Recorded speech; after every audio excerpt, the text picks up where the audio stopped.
Hello, I'm Africa 54 Managing Editor Vincent McCory in for #the Ewart. It's Monday, January 31st. This is Africa 54.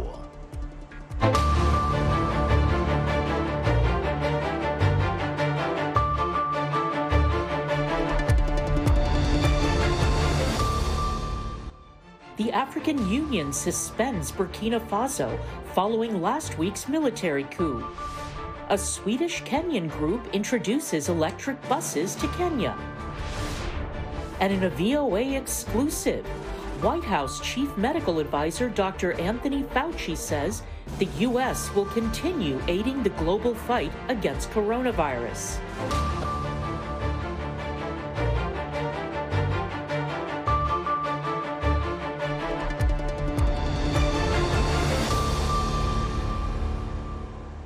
We begin our broadcast in East Africa, where Kenyan police say one suspect has been arrested and is being questioned after an improvised explosive device detonated and killed at least 13 passengers and wounded others in a bus traveling in northeastern Kenya near the border with Somalia. Kenyan police in Mandera County say the 14-seat bus was heading to Mandera town early Monday when it drove over the roadside bomb.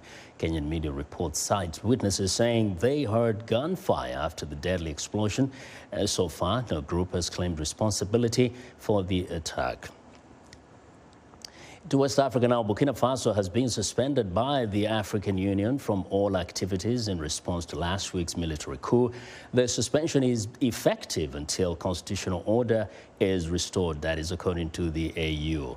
Burkina Faso is already under suspension from the Economic Community of West African States, although ECOWAS stopped short of imposing sanctions after the January 24th coup that ousted President Roch Kabore.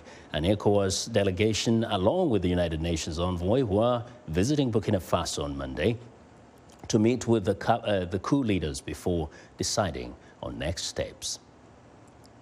And now, the Burkina Faso's new military leader, Lieutenant Colonel Paul Henry Sandaogo Damiba, has appeared on television for the first time, promising a return to constitutional order when conditions are right. David Doyle has more. Burkina Faso's new military leader has spoken on television for the first time, promising a return to constitutional order when conditions are right. Lieutenant Colonel Paul-Henri Sandaogo Damiba has emerged as leader of a junta that ousted President Roch Kabore, accusing him of failing to tackle rising militant violence. We must significantly reduce the areas under terrorist influence and the impact of violent extremism by giving the defense and security forces and the volunteers for homeland defense the will to fight and to go on the offensive with adequate means. Damiba first appeared on Burkinabe TV screens on Monday. He sat next to a captain reading the statement announcing that Kabore had been deposed. Before then, he had relatively little public profile. He's the author of a book titled West African Armies and Terrorism, Uncertain Responses, and, according to the publisher, studied at a military academy in Paris. On Thursday, he called on the international community to support the country so it could emerge quickly and resume its march towards development. I understand the legitimate doubts raised by this break in the normal functioning of the state. But I would like to reassure all friends of Burkina Faso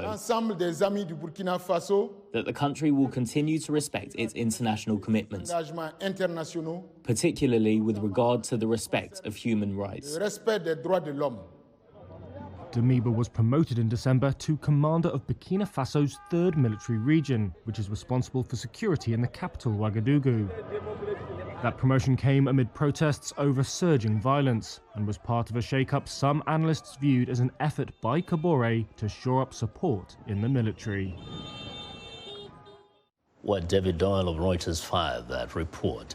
Now, at least one protester was killed in Sudan on Sunday as security forces in Khartoum confronted thousands of people demonstrating against military rule. Medics linked to the protests say 27-year-old Mohammed Yusuf Ismail was hit in the chest. There was no immediate statement from the military rulers who have been trying to contain a series of protests across Sudan since they seized power on October 25th. Security forces fired pepper spray and tear gas to disperse the crowds who were marching in defiance of a ban on demonstrations, according to a Reuters report.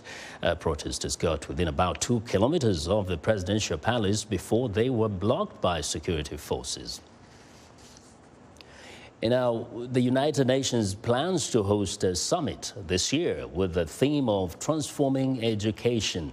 The conference aims to provide an opportunity to address what officials say are the systematic issues that prevent children from learning.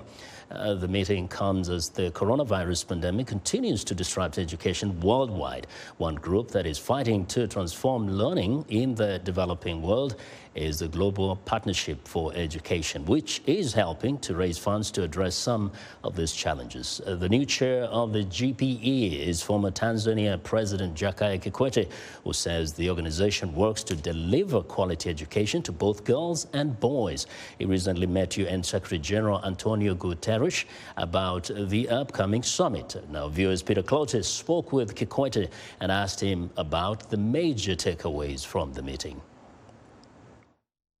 The most important thing which brought us here is that, next year, sometime this year, of course, the Secretary General has announced our common agenda.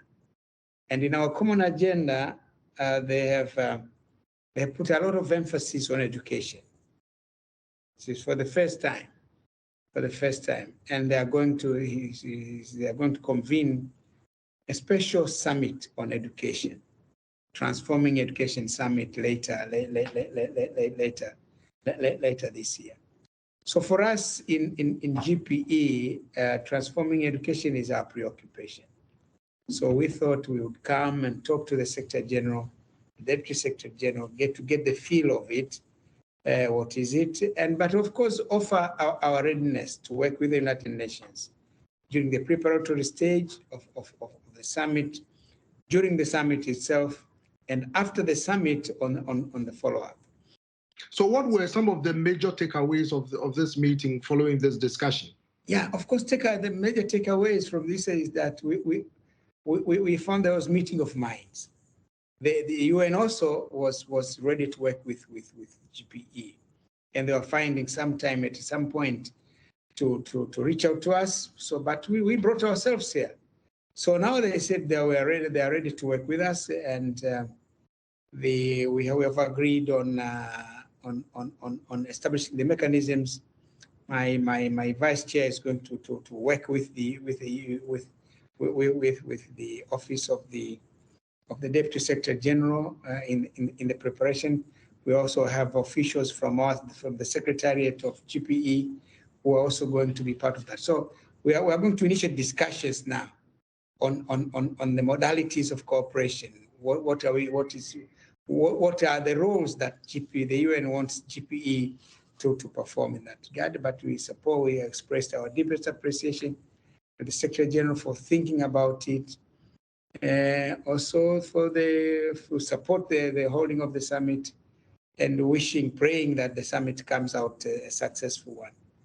Because we need political will at the highest levels possible. And when we have a summit that is organized by the United Nations, or heads of state and government from member states participating and discussing their education agenda, I'm sure some of the challenges that we are facing now may have answers and solutions. Well, Mr. President, talk to me about your anticipation regarding the Education Summit, especially as it's meant to provide an important opportunity to address the systematic changes that prevent children from getting an education. Yeah, of course. Right now, I cannot say much, but our expectation, and when speaking to the Secretary General, in fact, he was quite categorical that that education has had, there was a lot of emphasis on the health sector, a lot of prominence to the health sector. Education has not been given that level. Of course, the other thing which I can say from experience is that even ODA for education has been declining. Even ODA for education has been declining, while at the same time ODA for health and infrastructure has been on the increase. No, that's fine. It's not a problem. But some of us are saying, well, increase everywhere, but don't increase at the expense of education.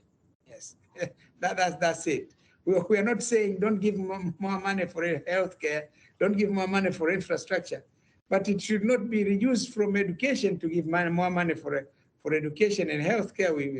We think the world has enough resources to be able to give enough for health, for infrastructure, and for education. Well, that was VOA Peter Clotis speaking with Jakaya Kikwete, who's chair of the Global Partnership for Education. In East Africa, Swedish-Kenyan group Opibus has introduced the first African-designed and manufactured electric bus in Kenya with the goal of cleaning up polluting public transportation.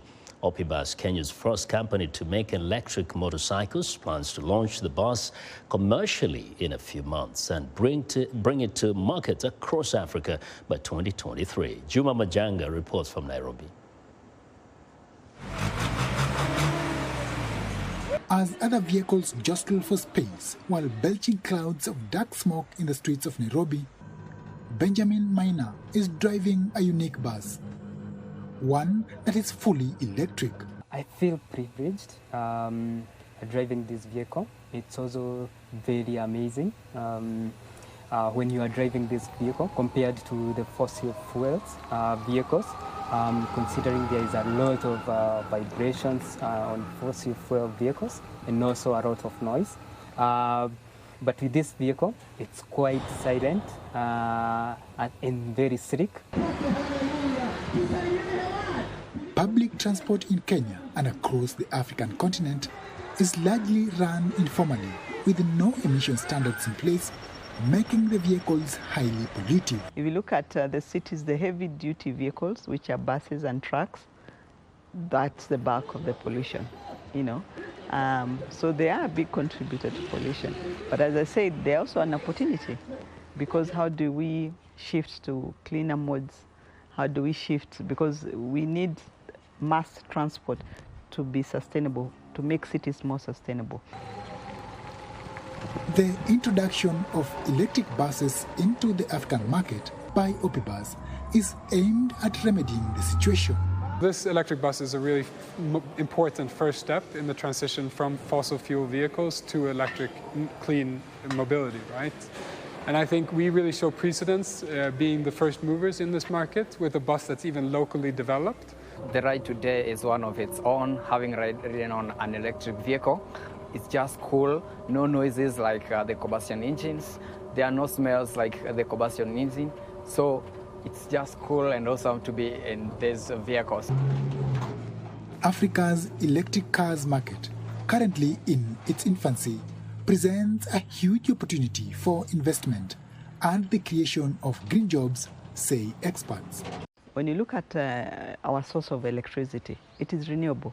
For example, in Ethiopia, it's almost 100% renewable energy, hydro and such. If you look at Kenya, it's over 90-something percent. So we have the energy, we don't have to import fossil fuels, petrol, diesel, and all that. So we have the energy here. Then this is also a very good opportunity for jobs, green jobs. As pollution and climate emissions from transportation rises, the urgency to transition to sustainable mobility grows, providing benefit for those who make the switch, like bus driver Benjamin Maina. Juma Majanga for VOA News, Nairobi. We're excited to hear what you think about Africa 54. Join the discussion on Facebook. The address is Africa 54. We're also streaming our broadcast live on Facebook. Please watch and share our show with your friends. Also check out our headlines 24/7 on voaafrica.com. Still to come, a VOA exclusive interview with White House Chief Medical Advisor Dr. Anthony Fauci on the global state of the coronavirus pandemic. But first, Heidi Adams tells us what's coming up on Wednesday's Straight Talk Africa. To join me for the next Straight Talk Africa, we'll look at the future of finding work in Africa. With a generation of young Africans more educated and more unemployed than ever before, what and where are the jobs of the future? Also, higher education with a higher purpose. We'll take you inside a one-of-a-kind African university that says it's cultivating future African leaders who will transform the continent. Join me, Heidi Adams, on the next Straight Talk Africa.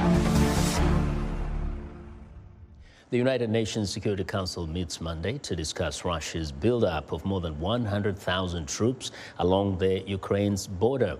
Western and Ukrainian officials are on alert for a possible invasion. VOA's Arash Arabasadi has more. 52-year-old Mariana Zaglo is a mother of three. She works in marketing and lives in Ukraine's capital, Kyiv. Zaglo is also a territorial defense reservist willing to fight for her country should Russian soldiers amassed on the border invade. I'm a soldier now, and of course I must follow orders. Whatever the order is, I will follow it. I will not kill people, but I will protect my home. According to the Reuters news agency, Kyiv wants to build this reservist force to 130,000 people. Meanwhile, the United States continues sending weapons and ammunition to Ukraine following President Joe Biden's announcement of a small troop deployment to Eastern Europe. The U.S. plans to confront Russia over its actions along Ukraine's border at a Monday meeting of the United Nations Security Council. The Security Council is unified. Our voices are unified in calling for the Russians to explain themselves. We're going to go in the room prepared to listen to them, but we're not going to be distracted by their propaganda, and we're going to be prepared to respond to any disinformation that they attempt to spread during this meeting. Ambassador Thomas Greenfield added that a Russian attack on Ukraine is possible, saying, quote, "You don't amass 100,000 troops if you don't have intentions to use them." At a recent news conference in Moscow, Russian Foreign Minister Sergei Lavrov said the Kremlin wants mutually respectful relations with the U.S., but added what he called NATO's encroachment farther east as cause for Russian concern. In Washington, Ukraine's border has become a rare moment of political unity amid growing calls to bolster the former Soviet republic. America always stands for freedom. You know, we are the country that believes that people's free will ought to be respected, that sovereignty matters, that the dignity of the Ukrainian people matters, and this is what they want. So their territorial integrity is at risk right now, and it is appropriate that the free world stand by them. Meanwhile, arms continue flowing to Ukraine like British-supplied anti-tank missiles. We do not want to be part of the Soviet Union or the Russian Empire or the Russian Federation. We want to be sovereign, we are sovereign, and we are fighting for our independence. And if Ukraine will be further attacked by Russia, of course they will not stop after Ukraine. So that's why it's in the interest of Europe and all democratic world to help us to defend ourselves, but also to show that the international rule of law still works. NATO countries continue sending material support while the NATO chief has ruled out sending troops into Ukraine in case of an invasion. The West has ruled out Russia's demand that NATO promise never to allow Ukraine to join the alliance. Arash Arabasadi, VOA News. For the very latest on the situation in Ukraine, Associated Press journalist Philip Crowther joins me live via Skype from Kyiv, Ukraine. Now, Philip, Russia's ambassador to the United Nations says there is no proof whatsoever that Russia is planning military action against Ukraine. Now, what is the explanation for the build-up of the troops along the border? Well, look, officially the explanation, at least on the border with Belarus, which is only around 170 kilometers away from here to the north, are military exercises, joint exercises between Russia and Belarus, probably later this month. Now, other reasons that Russia gives is, well, essentially, according to the Russian ambassador to the United Nations just a short while ago, is that Russia has the right to move its troops around its own country, and that in fact those troops are not on the border with Ukraine. They are a few dozen kilometers away. That, of course, the view of the Russian ambassador to the United Nations. The United States sees this very, very different indeed. And it is, in fact, the United States and the administration of President Joe Biden that has been most vociferous about what it has considered for weeks already, almost an imminent incursion or even an invasion of Ukraine. Very differing points of view there. Obviously, at the UN Security Council meeting earlier today in New York, we were expecting that. We heard also from Ukraine there at least an opportunity for everybody to get around the table. Now, we should say as well that diplomatic efforts are continuing on other fronts as well. There is communication between the United States and Russia. There will be a phone call this Tuesday between Secretary of State Anthony Blinken and his counterpart, the Russian Foreign Minister Sergei Lavrov. And then, very interestingly, this Tuesday here in Kiev, we'll have the arrival of British Prime Minister Boris Johnson, who wants to be an important part of the diplomatic effort to reach de-escalation between Russia and Ukraine. Yeah. And indeed, President Joe Biden has said that the door for diplomacy stays open. Now, question is, you're right there in the middle of everything. What is the sense of things on the ground? Do people feel like there is an imminent attack on their country? There's that fear, definitely. There is that tension, but also that lack of knowledge as to what exactly could happen, when it could happen, and how. Those are the questions that people here in the capital city, Kiev, will be asking themselves, of course. Would there be a small incursion in the east of the country, in the Donbass region, maybe one in the north, on the border between Ukraine and Belarus? All sorts of possibilities. Will this include an aerial attack, if indeed military moves are made by Russia? That would certainly worry the inhabitants of Kiev. But at the same time, that war, that ongoing war in the Donbass region between Ukraine and Russia, or Russia would say separatists, pro-Russia separatists inside that area, well, that has been going on since 2014. It is an 8-year-long war. Ukrainians have almost become used to it in a sense. And that area to some seems a very long way away, of course. Maybe the threat here in the capital city of Kiev seems that little bit less immediate, if you will. Well, we do appreciate your reporting, Philip. That was Associated Press journalist Philip Crowther speaking to us live via Skype from Kiev in Ukraine. Well, more than 371 million people have been infected by the coronavirus worldwide, and more than 6 million have died. Now, that is according to Reuters. In a recent exclusive interview with White House Chief Medical Advisor Dr. Anthony Fauci, VOA White House correspondent Anita Powell asked him about the latest global vaccination efforts. What the president was referring to is that a year ago, we did not have vaccinations implemented in very many people. I mean, just relatively few people. Right now, we have vaccinations and boosters available to people. We are quite clearly, and we have to admit it, being challenged by various surges of different variants. We just recently got through the Delta surge, and now we're faced with an Omicron surge. In the United States, the numbers are really concerning. We're averaging over 2,000 deaths per day. We have about 156,000 people in the hospital. And the cases are averaging between 600,000 and 700,000 a day. That's the tough news, the bad news.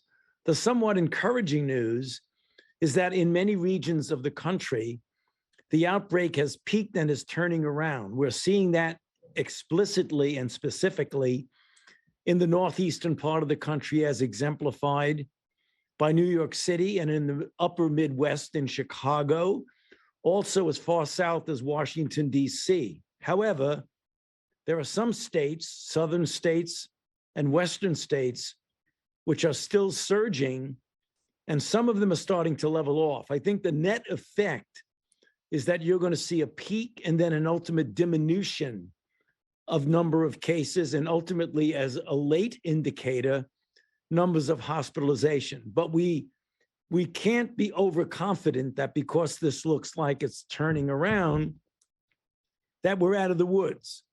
One of the things that we've got to continue to try and do is to get people vaccinated, because the data are extraordinarily clear.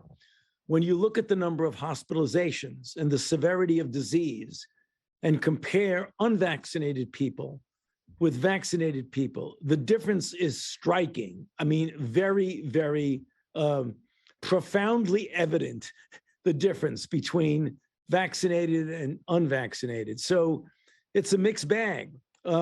We do well if we're vaccinated and boosted, but we only have about 63% of the population is fully vaccinated, which means that 37% are not.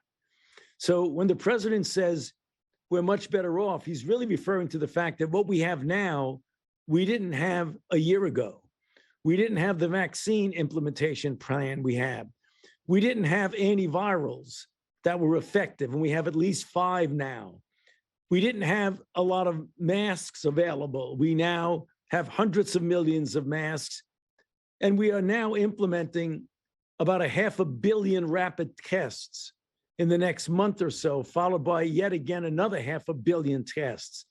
So if you look at across the terrain of what's available for the American public in the form of vaccines, boosters, masks, tests, antiviral therapy, we're much, much better off than we were a year ago.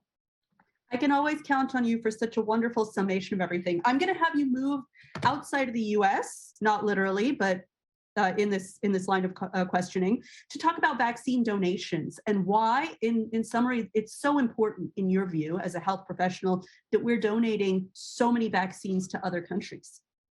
Oh, it's absolutely critical. You address a global outbreak by a global solution and a global effort. And that's why the United States has been committed to and will deliver on vaccine doses to low and middle income countries. So let's look at what's been done thus far. Over 400 million doses of vaccine have been given to over 115 countries.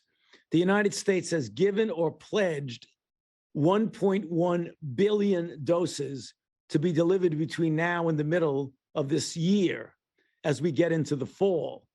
We've given or pledged $4 billion for COVAX, and we are now working with the companies to expand the capability of the companies such as Moderna and Pfizer and others to be able to ramp up their production to make doses available more quickly to the low and middle income countries. So the United States is leading the world in that by far. Well, that was VOA White House correspondent Anita Powell speaking with White House Chief Medical Advisor Dr. Anthony Fauci.